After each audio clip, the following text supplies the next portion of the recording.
And so now I'm happy to welcome Rachel, who's here with us live. Rachel, go ahead and tell us your story. Well, I've had 2 abortions. Both were because of pregnancies that went terribly wrong.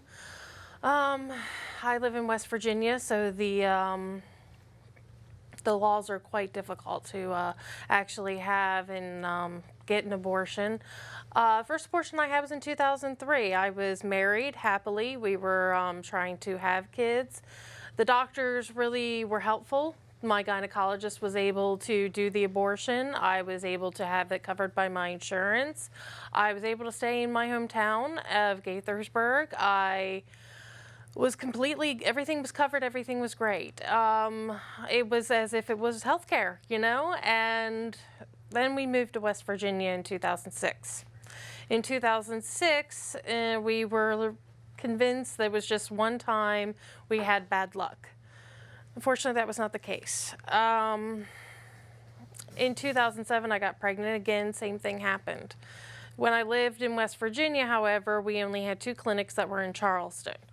They were both difficult to get to where I lived in the middle of the state of West Virginia, and the laws were quite difficult to get around. Even it was just impossible to try to find a provider, because when I went to my gynecologist, they pretty much just left me to, well, good luck with that.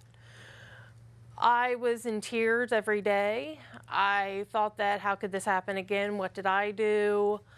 And we made the decision that it was best for us and for the developing embryo that we would terminate the pregnancy. And when we did, we went to Maryland, where the laws were much more easy to work with.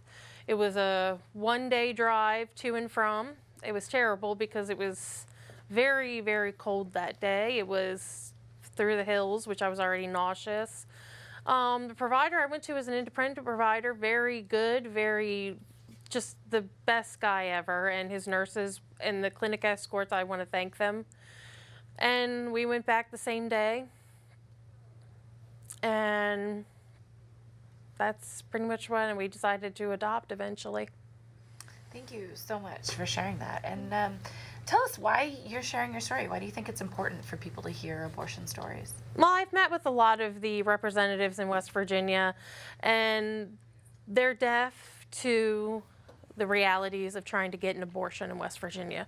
They don't want to hear what it takes, how hard it is, and I think it's just important for the representatives, the senators, all of them to hear what we go through.